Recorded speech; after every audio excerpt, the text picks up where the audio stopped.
We live in a delayed gratification society. This is sold to us. We get happy older couples living their life after potentially sacrificing a lot of their happiness early. People are just existing and not living. People are dying at 40 and being buried at 80.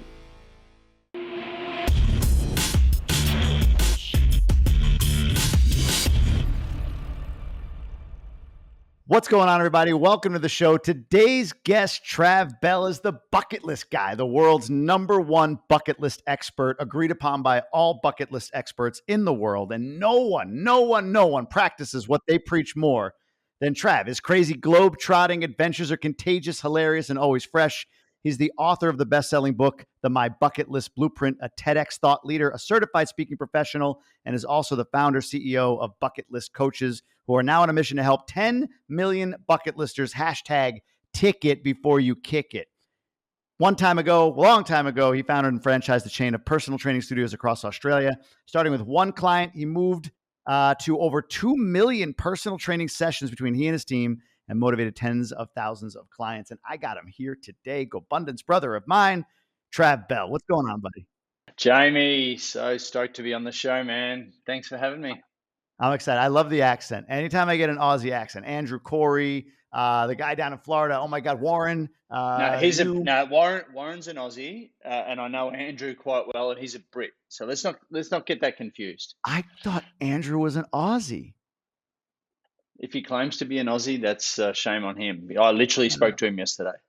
That might be my my misinterpretation of an accent. And then we got Monish. You got another guy down with you. You're forming a chapter. Yeah. We're in a Go pod, and I'm in 3 Go pods, and we're on a mission to grow Gobundance in Australia. Why not? I love it. I want to know right off the jump. You've got 350, 400 things on your bucket list. What are you in progress with right now, and/or what are you prioritizing right now? Look, it's a good question. There's swim with the whale sharks. Haven't done that yet. There's writing the second book. There's the 7 man-made wonders of the world, still creeping through that.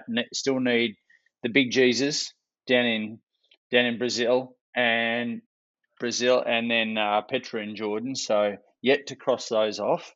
The travel thing is easy. I want to travel to every country on earth before I kick the bucket. So I'm always crossing off, a bunch of countries, which is interesting from Australia. Because if we leave Australia, it's a big flight wherever we go. It's also about building up the legacy play, which is, it's funnily enough, I've just turned 50, Jamie, and I know you're like, oh my God, really? You're not 50, Trev.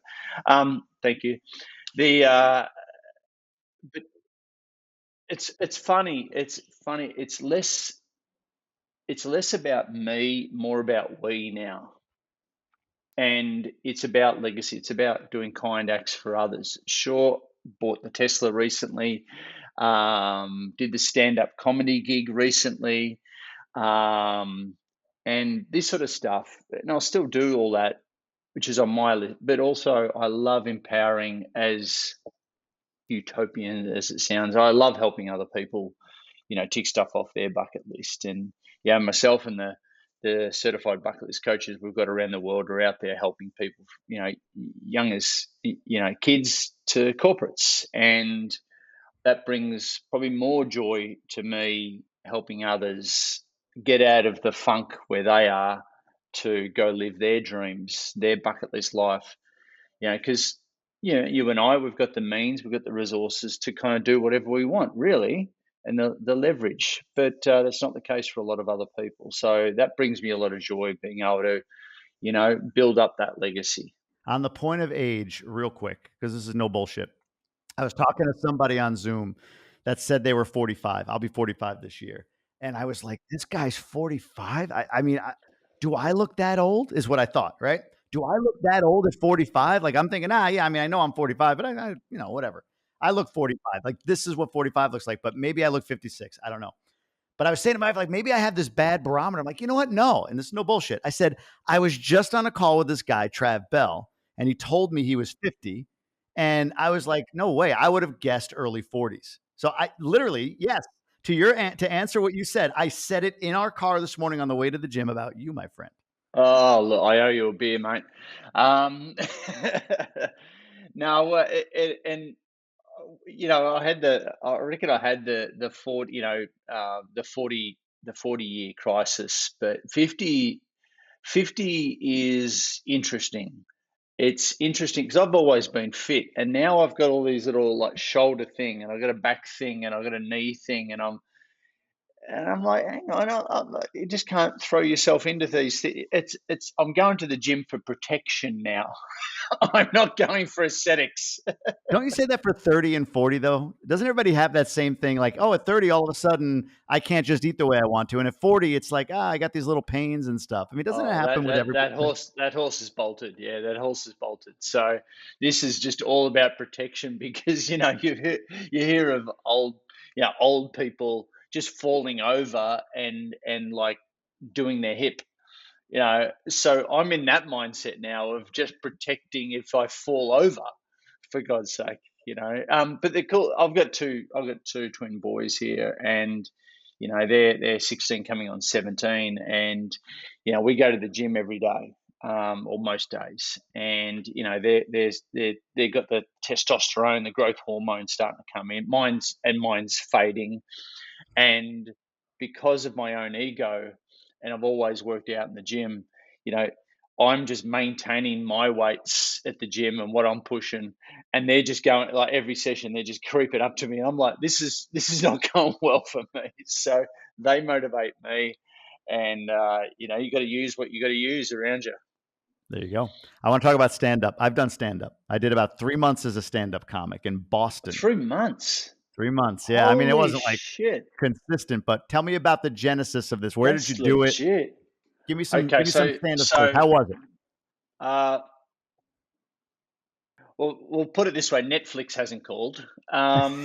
So, Well, where'd you do it? Was it a club, a bar? so I'm gonna backtrack here, and I'm gonna say that doing a stand-up comedy gig was on my bucket list for over 8 years, mate. 8 years. So I was shit scared. Now, but Trav, you've done a TED, you've done the TED talk, and you're a public speaker, and no, no, no, no, no, no, no, no. I had to undo all of that. As you know, you got to undo all of that to get to the funny. So my mate here in Melbourne you'll love this, runs a a school called the School of Hard Knock Knocks. It's a comedy writing school, right? You go in on the Sunday, Monday, Tuesday, Wednesday for 3 hours a night. You and 11 other students and a couple of stand-up comedians that do this for a living, and you go and perform at this venue. You just go and write jokes and perform in front of each other, and you write, you perform, you write, perform, you write, you think you're really funny, you just realize I'm just sick. Yeah, so not funny at all. And all of these jokes I've been writing over the last 8 years just fell flat on the first night. I'm like, I am screwed. So you refine your bit to get a 5 minute bit, because on the Thursday night, what we all had to do was flog tickets to our family, friends, networks, and we all filled a room of 120 people, and we had to perform our bit. And it was recorded live, done in front of in front of an audience. It was a full-on baptism of fire. So yeah, I've got it on my YouTube channel. Sorry about the expletives, ladies and gentlemen. And no, it went. It went. I had my kids there. Half the jokes were about them. But it was one of the scariest things I've ever done, and I don't know why, and I'm so glad I've done it. But that was, as Jesse Itzler talks about, that was my misogi for last year.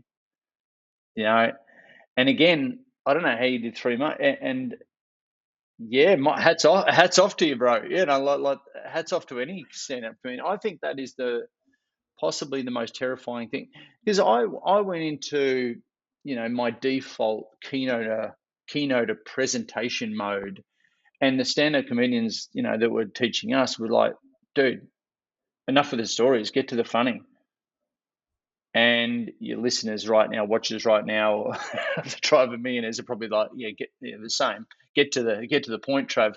The point is that they were telling me, and we studied different stand-up comedians, different styles, and what's interesting, they said to me, there's nothing really quirky about you. You're a good speaker. There's nothing really quirky about you. You know, you haven't got that racial angle. You haven't got that weird accent angle, or you haven't got that. There's no angle other than being an Aussie, but everyone in the room was an Aussie. And that was actually a disadvantage in stand-up comedy. You know, there's no specials. So I came in very vanilla and tried to make it Neapolitan. My teachers were like, you've got to basically, technically, you've got to make people laugh. You've got to get a laugh every 15 seconds. Yeah. Isn't that crazy? You got to hit. Oh, yes. Yeah. You got to, it's, there's like a cadence to it. It's almost like set up punchline, set up something punchline, then you can tag on a punchline and then set up punchline, but it's got to be hit. You go 20, 30 seconds, you lose people. He told me that, and I shit myself. I was nearly exit stage left. So look, we did it, knocked it off crossed it off the bucket list. Will I do it again? Don't know, but we'll see. We'll see. The life of a stand-up comedian is like a life of a DJ, right? Hanging out in pubs and dealing with all that. I get my, Tony Robbins talks about, where we get significance from. I get significance. I get that rush, I guess, from helping people, from what I do, talking about bucket lists and that as a keynote presenter. Don't really need to get it from stand-up, being a stand-up comedian. That is a young man's game, young woman's game, like me, because you're right. So I did it, I say 3 months, right? I did my first stand-up. I might have told this on the podcast. I won't go too in depth, but I did my first stand-up, same thing. It's called a bringer show. So I had to bring 2 people in order to get stage time. You have to bring a tight 5 minutes. Oh, you have to bring your audience? I had to bring 2 people. Yeah. They had to buy two paying customers. Everyone that was a open micer that first night had to bring it. And it was in a place called the Comedy Vault in Boston. So it was an old bank vault underneath a restaurant. So I remember this, and for people that listen, I don't think I told it here. I might've told it when I was a guest on another podcast, but I'm in this bank vault, literally sitting in the vault with like 15 other people. And it's nerve-wracking. I couldn't sleep or eat all day, and it's my time to go up. And just before it's my time to go up, this guy named Joe Wong walks into the club. Joe Wong, at the time, was on Ellen DeGeneres like 4 times. He was on Letterman 3 times, and he was about to film a special for CMT, Country Music Television. So he's got like tight 30, and he's just coming in to tweak what was already fucking tight. So he goes up on stage, gets his 5 minutes, MC signals him for another 5, crushes for 10 minutes. And now I'm like, now me, right? But then this dude walks in. This other dude walks in. His name's Woody Wood from the Hood. That's his hook. And he has been away from the scene for like maybe a year. That was your disadvantage. You didn't have a catchy stage name like the rest of them. Jamie Jame with the game. Now, anyway, but see, that's why I didn't make it as a stand-up comic. But anyway, this dude comes in, and the MC knows him, and he puts him up ahead of me as well. So I get bumped the second time, and this guy failed miserably. Thank God. So I went out there, and to your point, like my first joke, my jokes now would get me canceled. My wife's Dominican. My wife's from Latin America, right? So my first joke was like, yeah, I met my wife in Miami. She floated up on her bedroom door, something like that. It was something like really bad, like cringy. I didn't have a comedy class to teach me, but then I kept doing it in these little venues around Boston for a couple of months. But you said it, man, like you got to get there at 10 o'clock at night on a Wednesday to get on the sign up list. And It's tough, but you did it, and it is scary as hell. Yeah, I applaud people that have gone through those sort of nights in the dirt, and I think that it's the bravest thing.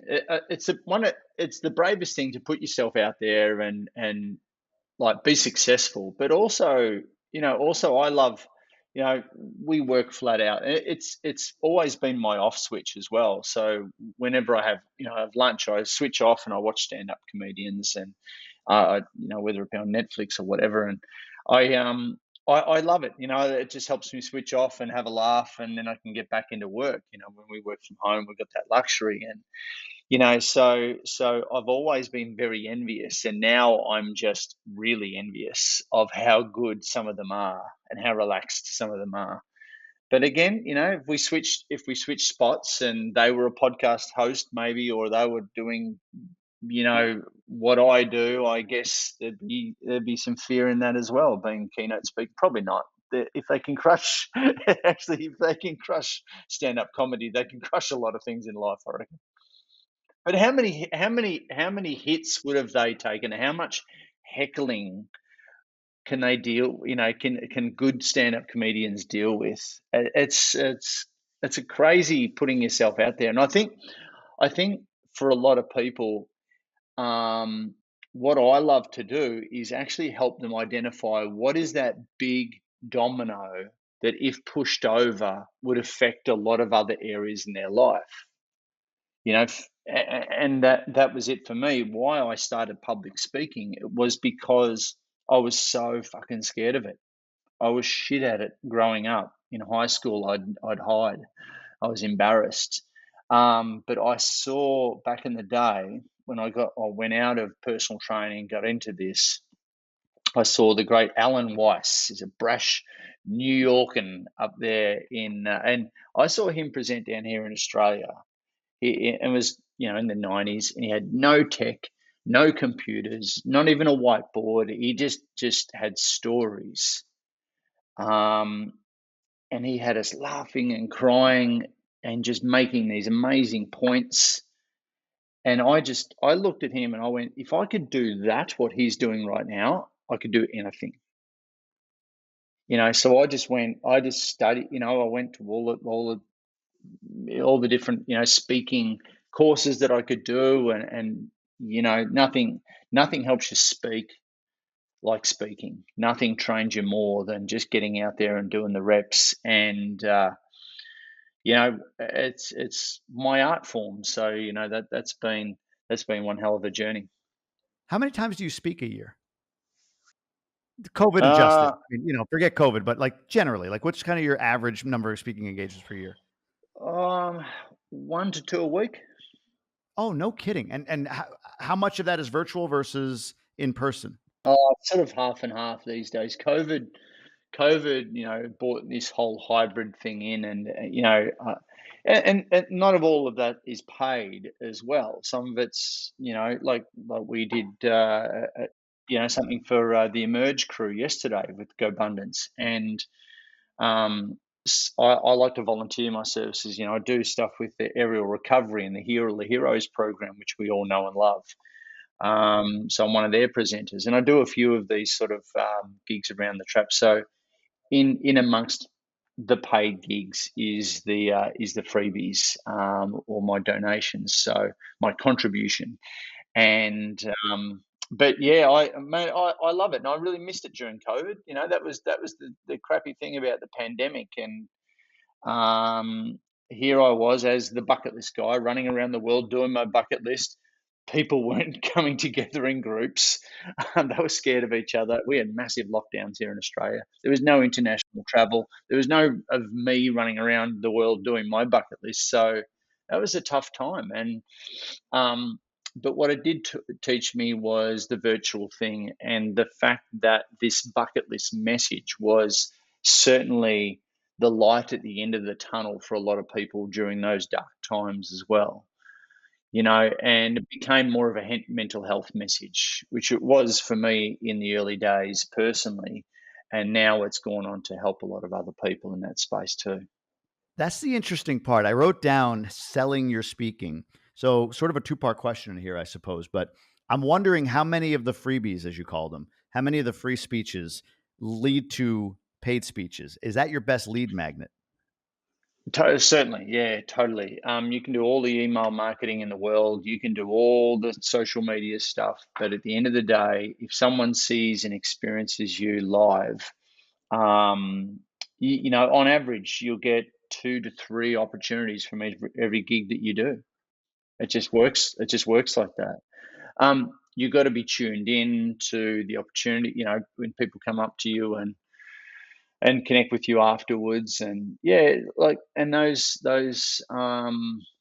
you know, those opportunities might not come until a year after you've done something. But you know, I've been a professional speaker, what they call a CSP, a certified speaking professional, which the general public's got no idea what that is. But it's a globally recognized speaking certification, and awarded by the national speakers associations around the world. And so that is just an association badge that says if you hire Trav, he's not going to stuff things up and he's going to be all right at what he's doing. But yeah, man, like I've been doing it 12 years, and I've got some great stories of how I've been heckled, and I've been,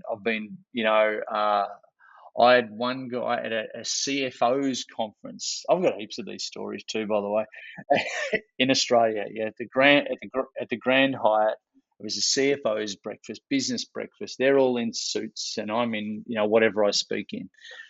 One guy, because I talk, as you're aware yesterday, I speak about cancer. I speak about the movie, about two blokes that get given a cancer diagnosis and then they write a bucket list. And I go pretty hardcore. And as a speaker, you're given 45 minutes to an hour and a half maybe to do a keynote.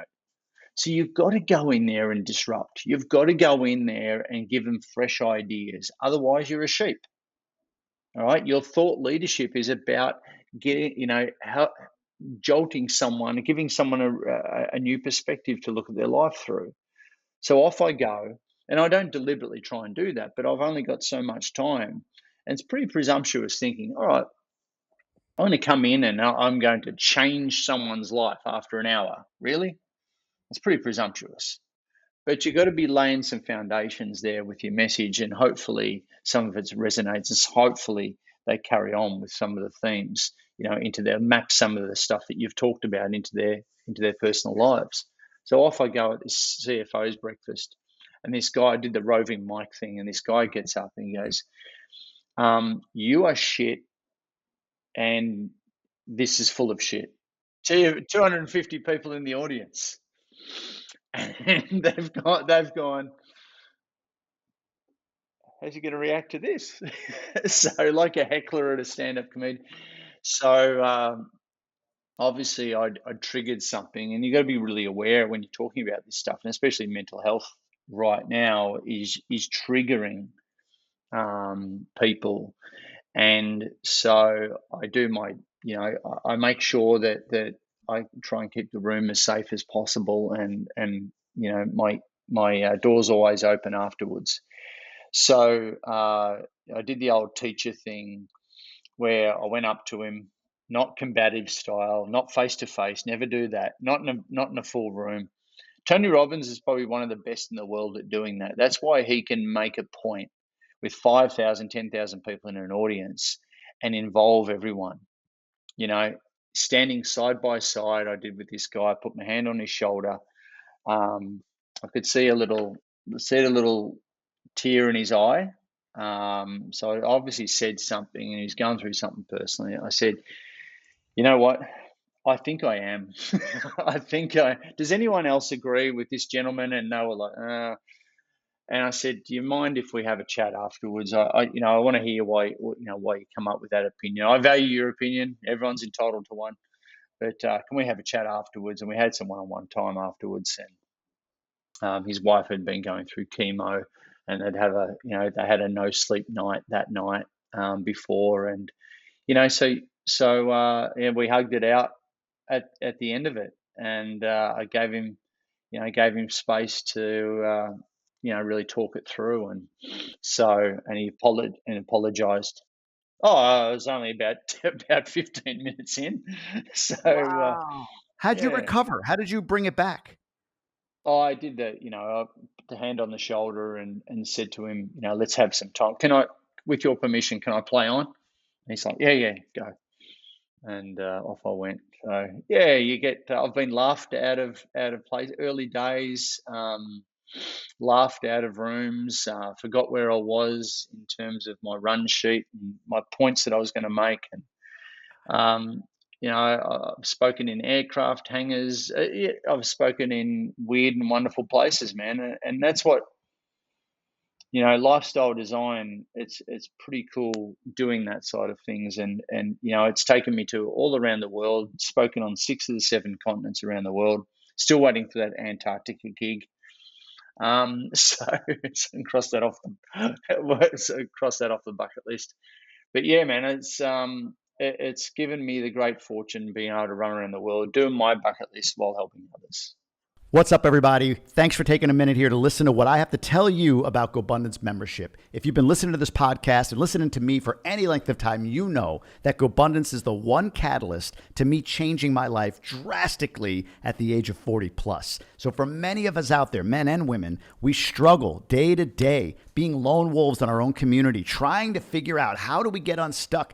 I can tell you so many conversations I had with people where they couldn't resonate with me and I couldn't resonate with them.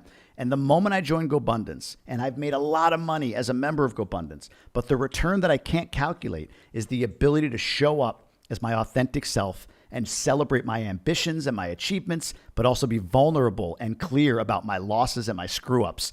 Joining Gobundance has given me the ability to have all of that, to have the foundation on which I can build the kind of life I want to. It's how I quit my job. It's how I moved to the Dominican Republic. It's how I have the adventures I do right now. It's how I got this podcast. It's how I founded Gobundance Emerge. It's how I partner with Quantum Capital. All of it is thanks to my investment in me and finding this community of entrepreneurial people that are driven to be the best versions of themselves. As we call it, the tribe for healthy, wealthy, generous people who choose to live epic lives. If you're listening and haven't become a member, you're sitting on the sidelines and watching life pass you by when you have the chance to invest in yourself, in your community, in your tribe, and drive your life to the next level before, God, I'm 44. I mean, it went so fast. I've got so much I want to do, but time is compressing on me.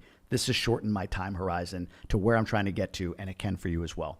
Check out Gobundance.com, fill out an application. If you want to go directly to the Gobundance Women's side, if you're $1 million+ in net worth and a female, go to GobundanceWomen.com. And if you're at that $0 to $2 million mark for a man or $0 to $1 million mark for a woman, check out GobundanceEmerge.com. Sign up and hang out with me. I run that community like it's my life. I would love to have you a part of that. And we have given an amazing opportunity at $500 a month or $5,000 for the year to be part of a community that gets immense value from Gobundance members on a weekly basis through our millionaire case studies and everything else.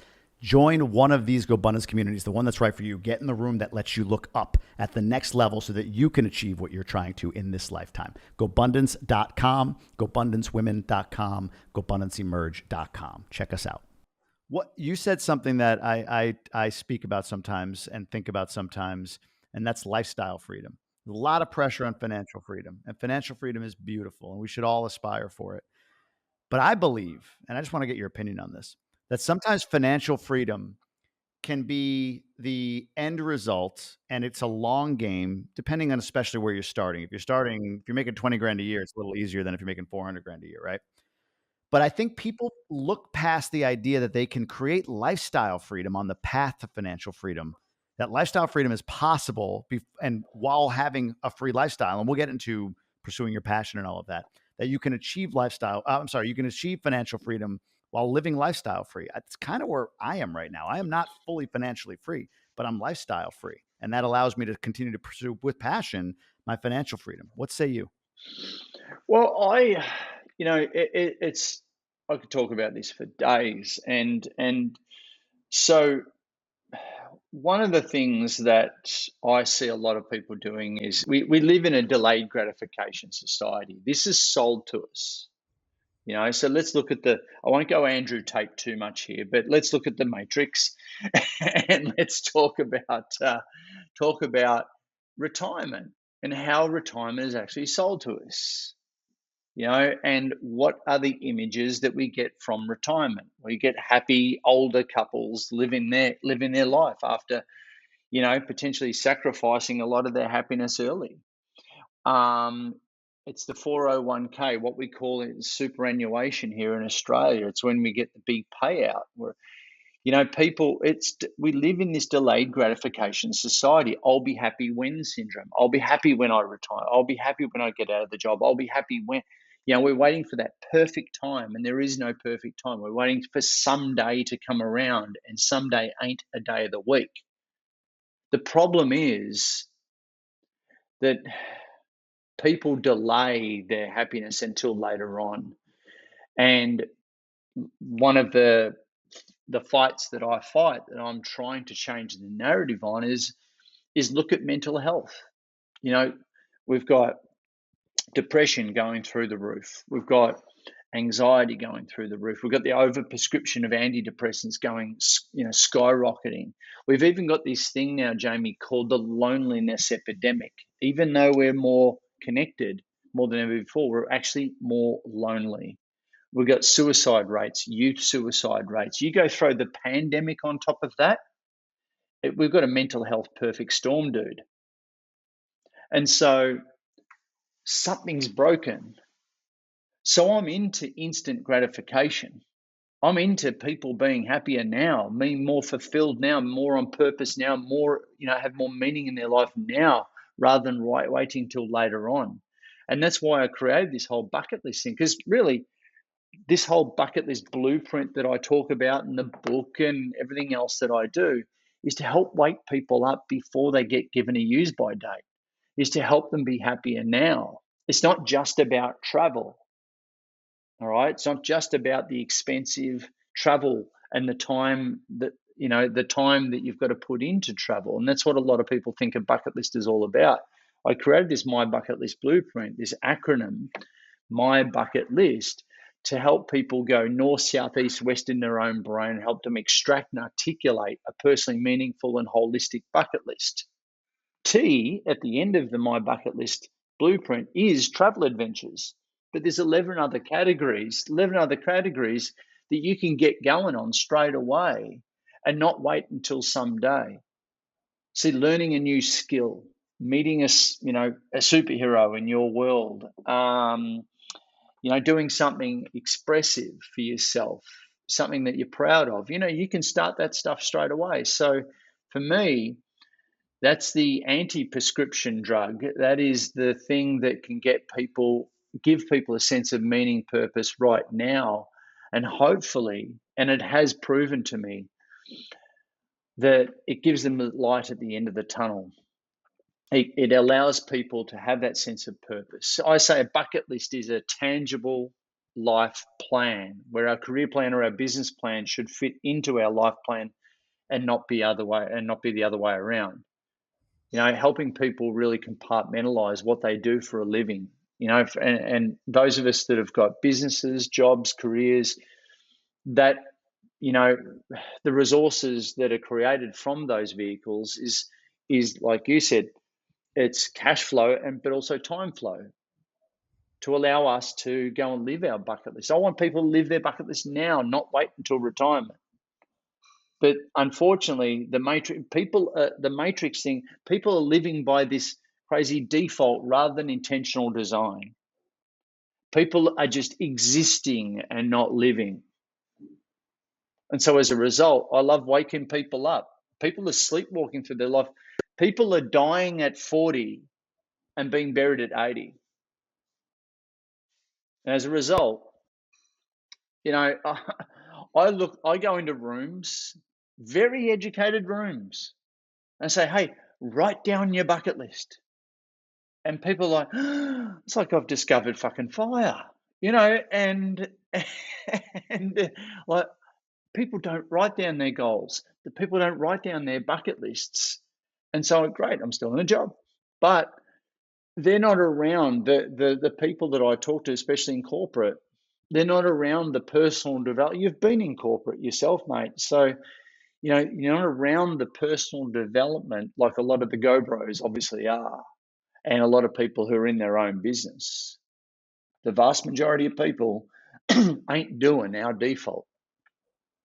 That leads me to that question. Like you speak in front of CFOs, you speak in front of corporations, and I was thinking about the concept of bucket list adventure, made popularized by the Morgan Freeman movie, obviously, but everybody gets what that is. So when you say I'm the bucket list adventure guy and I speak about bucket list adventure, what's the reaction you're getting? Like, why does a corporation hire you?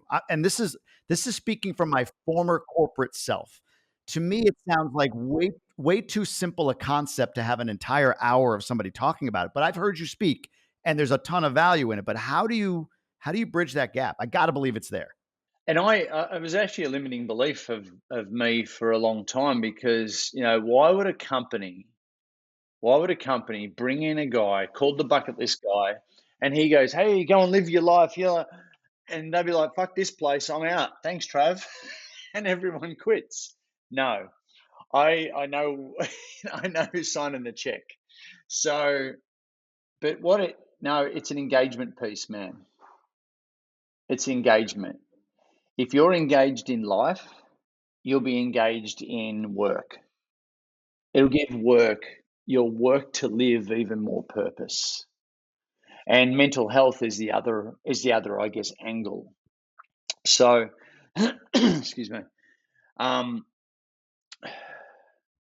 People want to, especially in post pandemic, people we live in this hybrid world of some companies are trying to run a culture, you're trying to build a culture, trying to strengthen a culture, and unfortunately everyone who works there is like ships in the night now. We've got a mix of hot desks, mix of people going in full time, part time, work from home.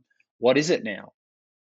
Whereas pre-pandemic that wasn't a discussion, but now we've got all these flexible work routines. Imagine trying to run a company right now, trying to bring everyone back to work and trying to form some sense of culture. It's really hard. So my stuff creates stick, simple, and creates engagement. Now, engagement is the statistic that all HR directors, they live and die by. Because engagement is basically, am I fired up to come to work and put in? 89. Now you might want to, fact check this, but last time I checked, 89% of Americans are what they call disengaged at work. That's nearly 90% of people, 9 out of 10 people who go to work every day are just not into what they're doing. They're just happy to get the paycheck and come home. It's about 70% here in Australia and about the same in Canada, UK. So that's scary. Imagine running a company where you know that 9 out of 10 people just don't want to be there. And that's a pretty scary proposition if you ask me. So if a person is fired up about their life, they're engaged in their life, they'll be looking at what they do for a living as a real means to the end. And they're going to be a happier person. So that has a great effect on, personally, within their family and in the company as well. But also, since the 80s, we've thrown around this term called work-life balance, which is a bullshit 80s term that we all use, flippantly. Nothing ever balances. It's a bullshit term. We should stop using it. I like to reframe it and call it work-life blend. And we're all defined, going back to your point, it's all about redefining what that is for each of us, especially post-pandemic, right? What is our definition of work-life blend? Because we're all always connected. We're always on. We've got to create our own rules and rituals now and habits. And how do we turn off the inputs? How can we concentrate? How is our distraction muscle? Decision fatigue is real. We've all got ADHD, HD version, and it's not going to stop. Yeah. So defining what your definition of work-life blend is really important. And I think that's lifestyle. We're all getting into lifestyle design, coming back to your point. Yeah. Yeah, I agree. I think it's a term that needs to get more popularity over just, oh, I want to be financially free. Like, design your life, because you can be financially free and miserable, but design your life. We know so many people, we know Yes. so many people, and they haven't got a full life. They're not, they're rich, but they haven't got a rich life. Yeah, 100%. The type of life that you've pursued so far, you travel for your adventures, for the tea, like you said. I know you do a lot of other things that don't require travel as far as a bucket list, but you travel. You speak. That requires travel and commitment and time. And your audience is worldwide. So like right now, as we talk, it's 6-ish my time, but it's tomorrow at like 7 a.m. your time or something like that. So Yeah, yeah. so I'm from the future. right, you're from the future. How has this played into close relationships for you? Kids, spouse, you have 4 kids, right? So what's been the impact, good or bad, on your No, relationships? it's been really interesting. It's a good question. I'm adopted. There's in the background. There's two kids going off to school. See, guys, this is real. And so now I'm a stepdad to 4 kids. So up until what is it? Geez, 6 years ago, no kids in my life. And then with Tracy, my partner, came 4 beautiful stepkids, and they've added a whole new meaning to my life. So has my running around the world doing my own adventures changed somewhat? Yeah. Now I'm dragging people around with me. So, but my bucket list, like it should be, I think, like it should be, and I offer this as a suggestion only, it is my compass, is my true north. If I'm not ticking stuff off my bucket list consistently, irrespective of family, irrespective of what they want to do, then I don't feel as fulfilled. I don't feel like I'm on my own path. But the great thing about my family is they're all very, very supportive, very, very inspired, and I feel it my parental responsibility to be an example, not to sacrifice, not to push aside, but be an example, even more so. Be an example of what I call a bucket lister, glass half full, person who is always doing fun adventures, even though I'm 50. And I encourage all of them to have their own bucket list. We've got a family bucket list. We've got a couples bucket list, but I encourage everyone to have their own individual bucket list. And sure, there's a whole bunch of crossover, but at the end of the day, everyone should have their own. Every couple should have a couples bucket list, and stuff gets a little weird on that one. And also, Yeah, I'm about to write a few down. yeah, yeah, Yeah, yeah, yeah, yeah, yeah, yeah. This is the first notes you've just taken, mate. yeah, Yeah, yeah. You got a few, just like that. 3 popped yeah, up. yeah. Boom. And so a family bucket list. And when I go into companies, we write a company bucket list. And so they've all got their own, and I feel it. I love helping enable my family and everyone else, obviously, to fulfill their bucket list, and that's what it's all about. Yeah, you were married once before, I believe, correct? Yeah, Did yeah. did you? I think in that marriage, or at some point in that marriage, is when you became the bucket list guy.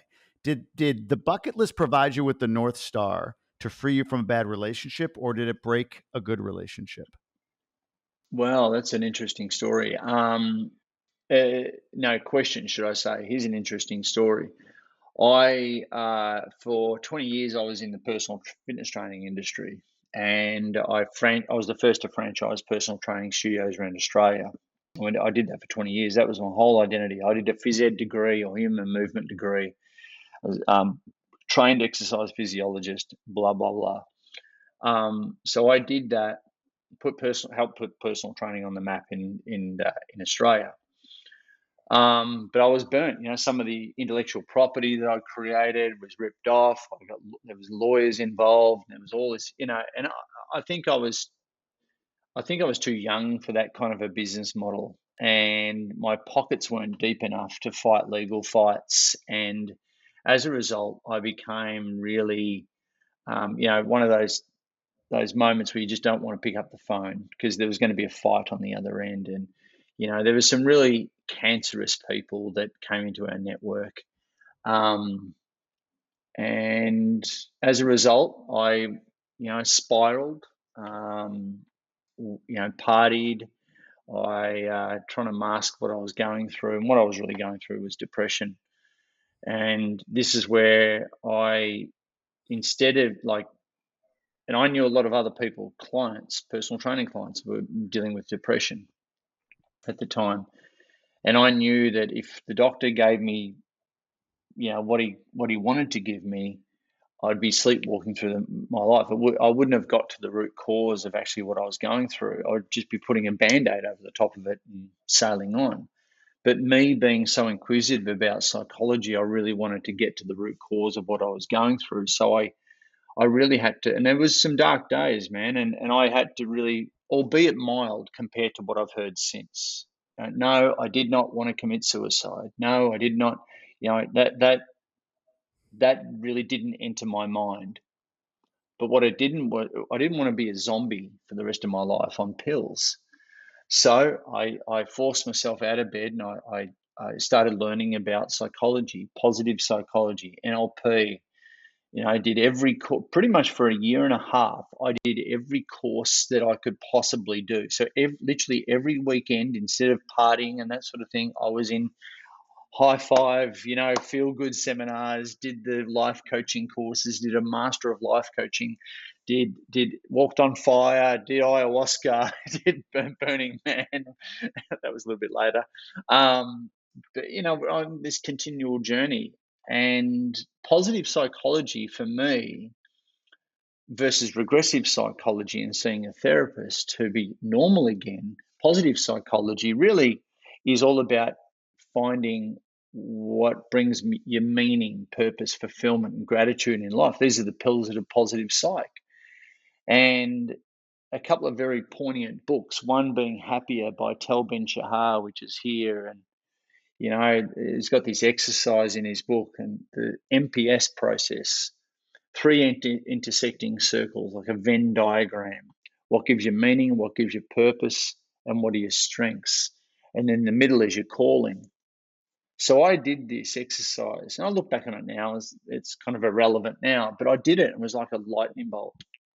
And I went, did this whole thing. Motivational speaker. Oh my God, really? Is that my calling? Wow. And so I did all these exercises. About a year and a half in, a friend of mine said, Trav, you're in these seminars, or you've invested a lot of money. Why don't you teach this shit? He literally said that. And I went, all right, we've got all these signs. A friend of mine gave me the book Happier by Tal Ben-Shahar. Basically, she was saying, look, you miserable prick, here's a book on happiness. Stop raining on everyone's parade, because I was Debbie Downer at that point in time.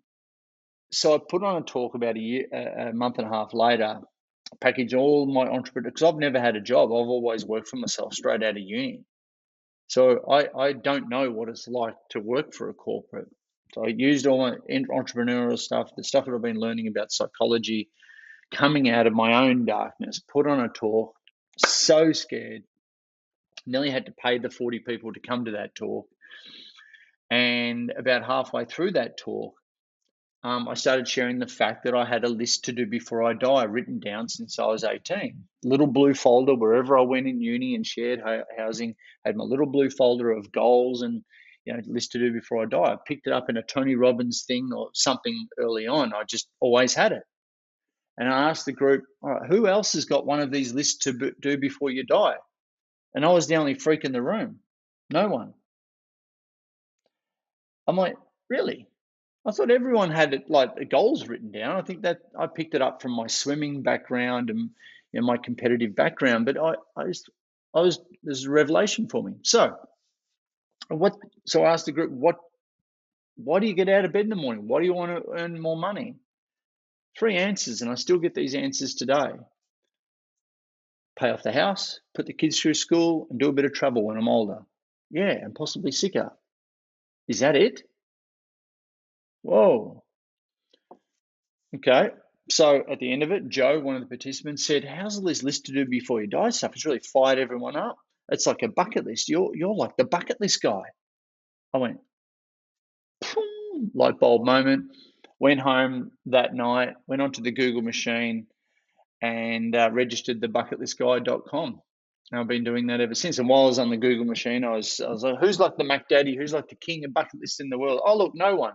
So I literally called myself the world's #1 bucket list expert, and it stuck.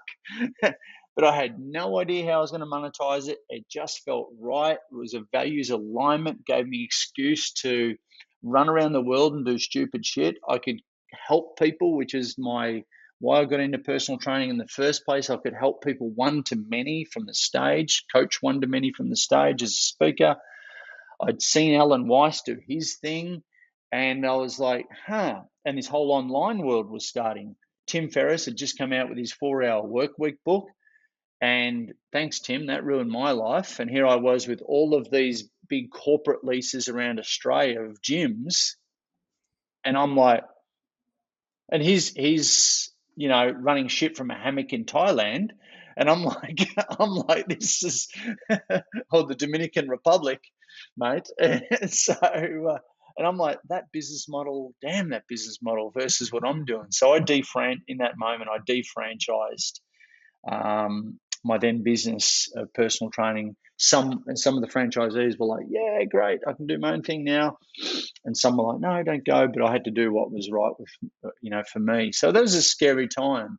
That took me about 2 years to unravel and sell off businesses and gyms and that sort of thing.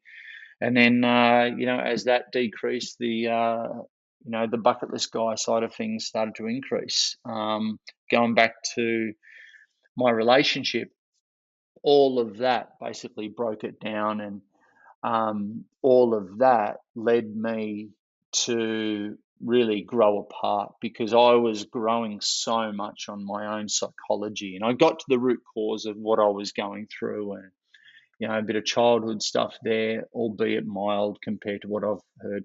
But I just grew, and with completely respect, she did not, and she's just like, no, she's yeah, she wasn't on that path. As simple as that. Pay off the house, put the kids through school, do a bit of travel when I'm older. Exactly, dude. And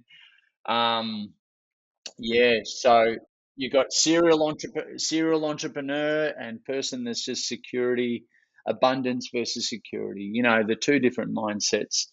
And respectfully, we just grew apart. And so when Tracy came into my life, she knew what I was all about, and we'd been to high school together.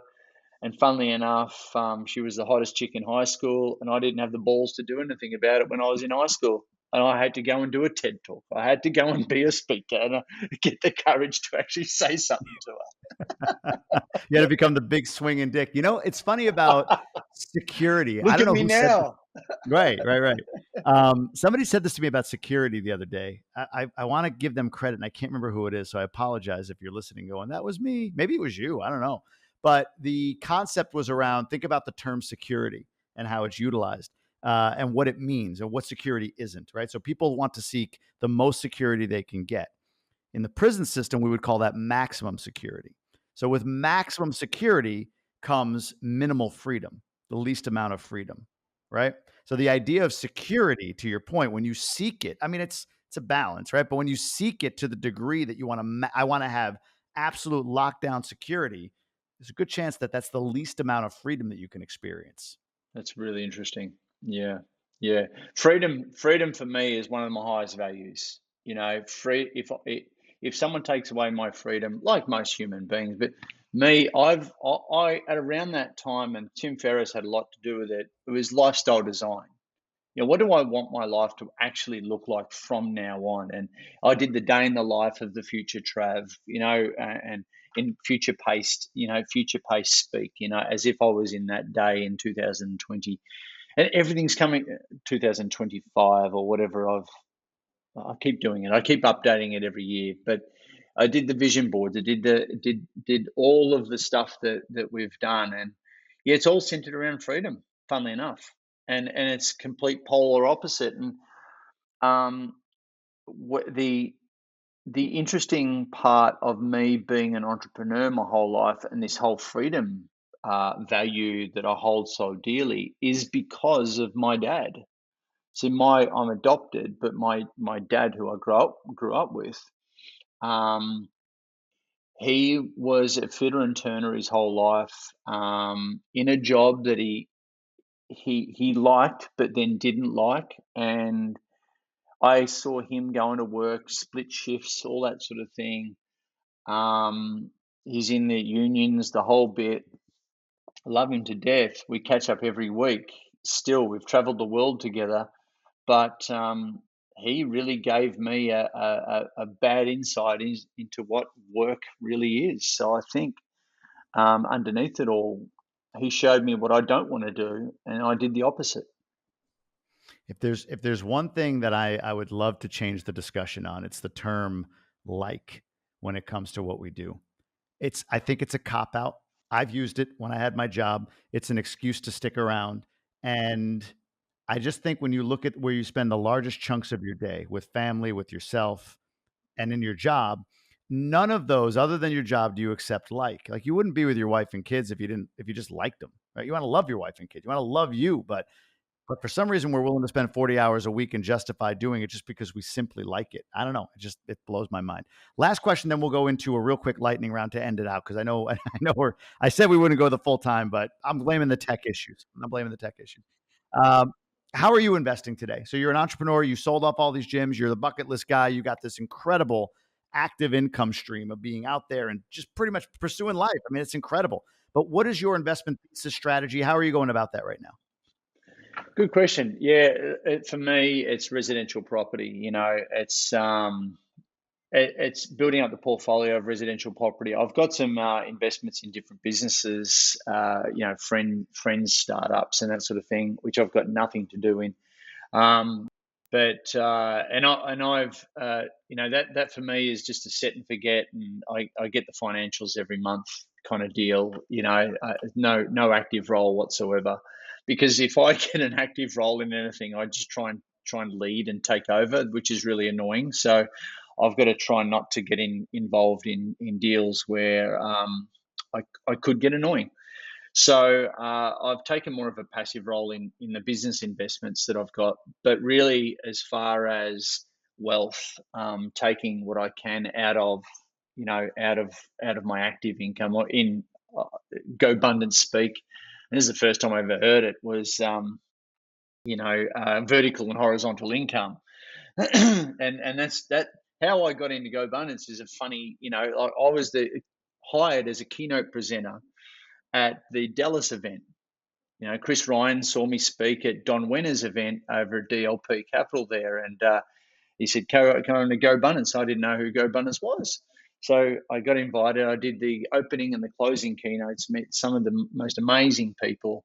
In between, I sat there listening to people do these things called one sheets and learning about horizontal and vertical income, and how come all these guys are like confessing their sins and being so open and authentic with each other and crying on each other's shoulder and high five.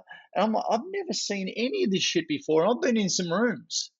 I've never seen anything culturally, anything like this before. It's really such a unique experience and such a unique membership group. And so here I am, just amazed. And then our friend Aaron West came up to me afterwards and said, "So Trav, when are you joining?" "Oh," said, "you're going to join, aren't you?" "Oh, yeah. Is it open? Will you have me?" I didn't think I was qualified enough.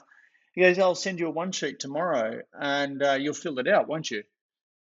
I went, hang on, whoa, whoa, whoa, whoa. Hey, Aaron. Yeah, we love Aaron, and he's like, oh, we'll meet up next week, and you'll have it done by then. I'm like, "Oh, okay." I just became Aaron's bitch straight away, and so here I am filling out my one sheet, and we went through it, and I went through it with him, and he went through, he went through me, um, and called me on a few things, and it's been an absolute wild ride. So I've been a member for over, what 6 months now. So, but yeah, man, like the whole investing thing is now. I got into it because of horizontal income. I was really, really strong on the vertical, but the horizontal was waning. I didn't put much attention into it until now. So the residential game is where I'm at. So we're sorting out some finances to go again and again and again. It's simple as that. Makes sense. Makes sense, man. I could go. Geez, I could take the whole morning for you, but let's dive into these GoBundance questions. So we're going to talk about the 6 GoBundance pillars first, which are genuine contribution, extreme accountability, authentic relationships, bucket list adventure, age-defying health, and horizontal income. So, in which of the this is probably a dumb question. In which of those 6 pillars are you crushing it? Let's take bucket list adventure off the table. That's too I obvious. think. What's the Look, second? I think the longevity piece. Jamie, I'm 50. Like it. No, no.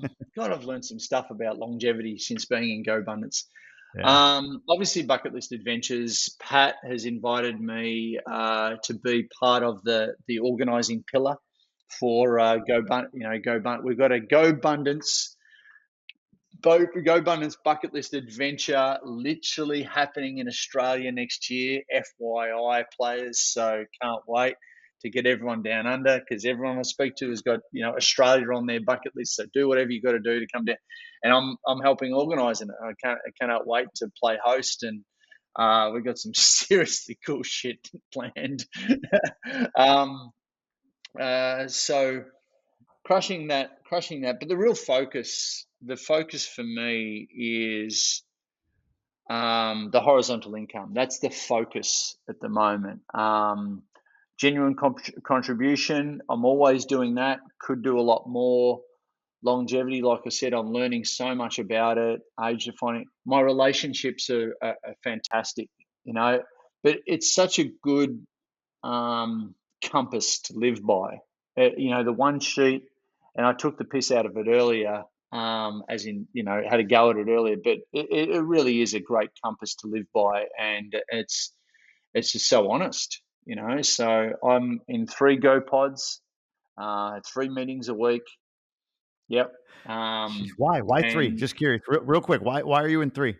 I was put in one, and then I was invited into another. I said yes, and then well, the third one is not as formal.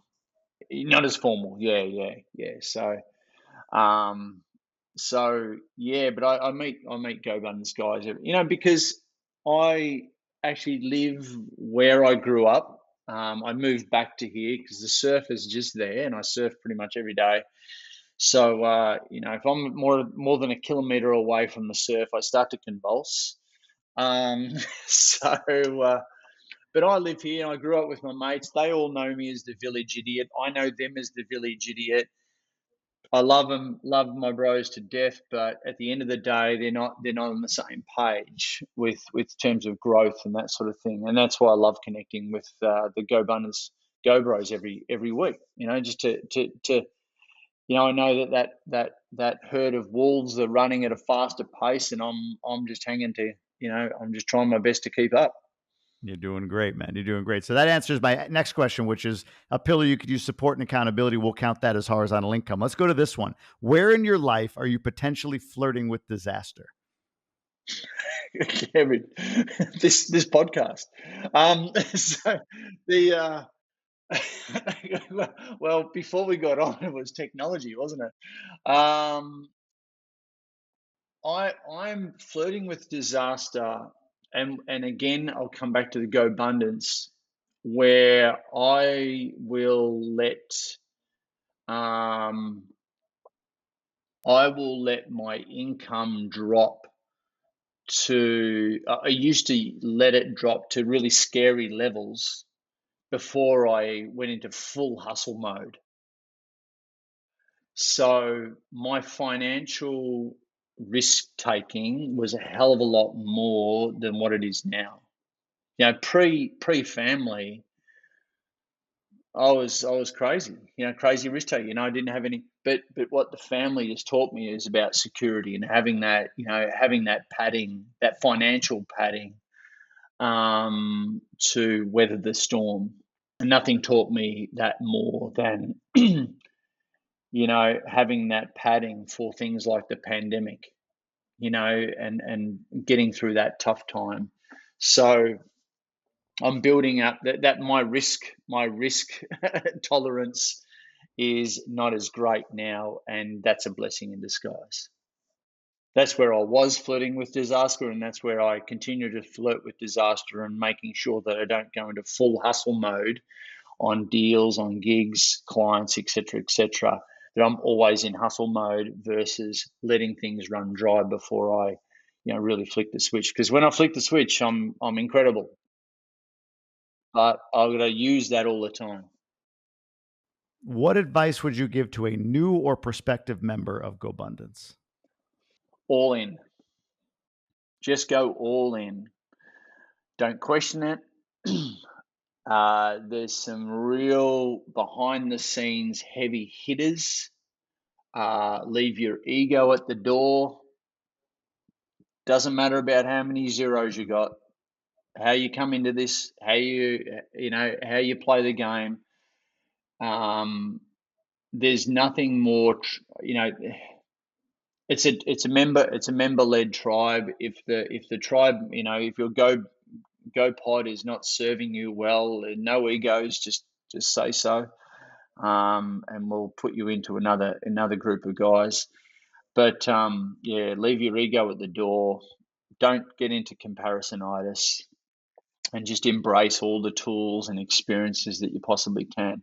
I've been in a lot of masterminds. I've invested a lot of money in personal development, and I can say wholeheartedly that this is one of the best, if not the best, communities that I've ever been involved in. I don't plan on getting out of this, well, anytime soon. I'll give you the tip. And my people,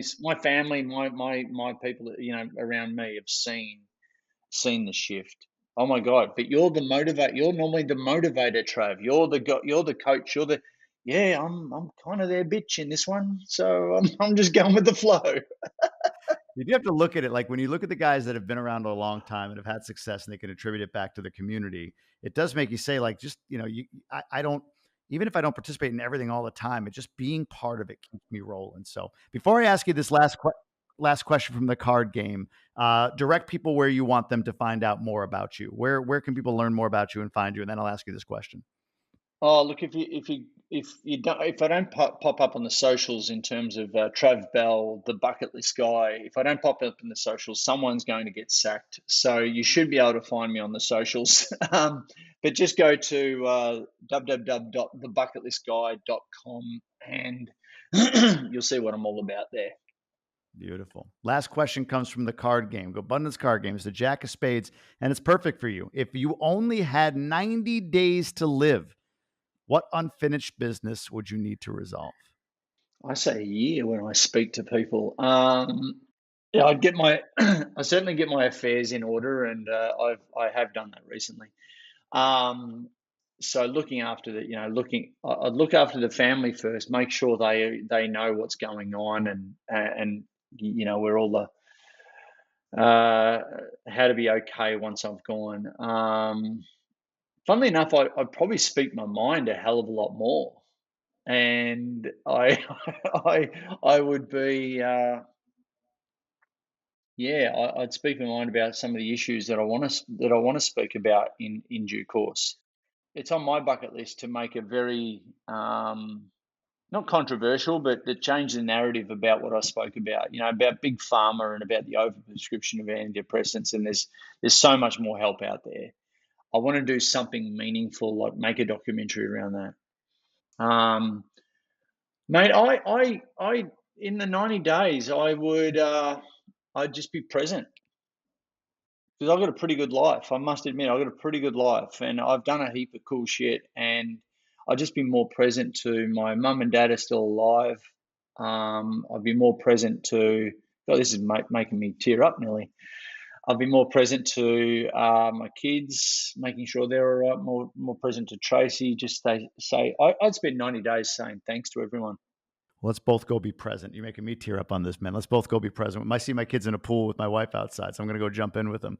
Brother, I appreciate you. Truly, man. We've spent a lot of time together this week, and I really appreciate you showing up the way you do. And anything you need, I hope you know, you can reach out. Anything I can help with, and we'll see each other at some point here in the near future. So I appreciate you. Yeah, bro. Like, you're doing great work, Jamie. I love listening to this podcast, and glad to be of service. I appreciate you, man.